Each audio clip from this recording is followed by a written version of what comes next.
This program is sponsored by Maharaja public school play to third, Chhatarpur का अत्याधुनिक school. मंगलवार को कलेक्टर कार्यालय में उस समय अफरा तफरी का माहौल निर्मित हो गया जब आवेदन देने पहुंची एक युवती ने कलेक्टर के सामने अपने हाथ की नस काट ली। दरअसल युवती अपनी मां और भाई से सताई हुई थी और कई दिनों से न्याय के लिए अधिकारियों के चक्कर काट रही थी। जब जन सुनवाई में भी उसे न्याय नहीं मिला तो हताश होकर युवती ने अपने हाथ की नस काट ली। आनन फानन में अधिकारी युवती को जिला अस्पताल ले गए जहां उसका उपचार किया गया।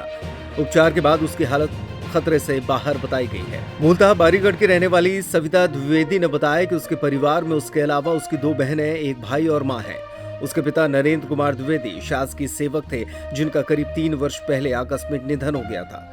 पिता के निधन के बाद उसकी मां अंजू द्विवेदी को शासकीय फंड दिया गया। इसी के साथ मासिक पेंशन भी दी जा रही है। सविता के मुताबिक उसकी मां अंजू और उसका भाई मनीष द्विवेदी एक साथ रहते हैं, जबकि सविता तथा उसकी 2 अन्य बहनें कविता और मुस्कान को मां अंजू और भाई मनीष अपने साथ नहीं रखते। मां और भाई वर्तमान में कहां रहते हैं इसकी जानकारी भी बहनों को नहीं है।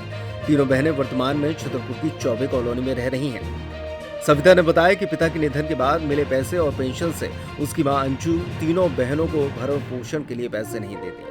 पूर्व में सविता ने इसकी शिकायत एसडीएम से की थी, जहां एसडीएम ने उसे महिला बाल विकास कार्यालय जाने को कहा।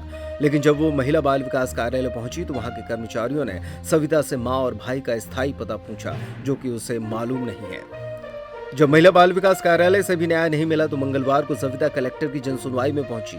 यहां समस्या बताई, लेकिन उचित आश्वासन न मिलने पर हताश होकर कलेक्टर के सामने ही ब्लेड से अपने हाथ की नस काट ली। जनसुनवाई में मौजूद अधिकारी तत्काल सविता को जिला अस्पताल ले गए, जहां समय पर इलाज में जाने से अब उसकी हालत खतरे से बाहर है।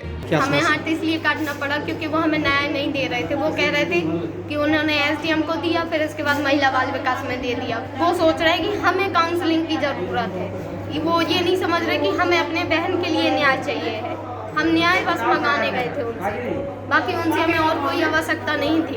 किस बात का न्याय लेने गए थे? हम न्याय इस बात का लेने गए थे कि मम्मी हमें भरण पोषण का पैसा नहीं दे रही। हम 3 बहनें हैं और अभी जून में हमारी छोटी बहन की फीस भरने वाली है। यदि उसके टाइम से फीस नहीं भरी जाएगी तो उसका पूरा साल बर्बाद होगा। आपकी माँ कहाँ रहती है? हमारी माँ भाई के संग में रह रही है। कहाँ रह रही है कुछ भी पता नहीं। आप लोग कहाँ रहते? कौन कौन रहते? हम लोग अभी चौबे कॉलोनी में रह रहे। हम, हमारी बहन और हमारी छोटी बहन। नस क्यों काटी आपने? क्या वजह? नस इसलिए काटी क्योंकि अभी जून के महीने जैसे ही अप्रैल खत्म होगी, ट्यूशन के सारे बच्चे चले जाएंगे अपने अपने घर। तो हम लोगों के भरण पोषण के लिए 1 रुपए भी है तो नहीं है। ट्यूशन से जब दीदी को पैसे नहीं मिलेंगे तो हम लोग खाएंगे क्या?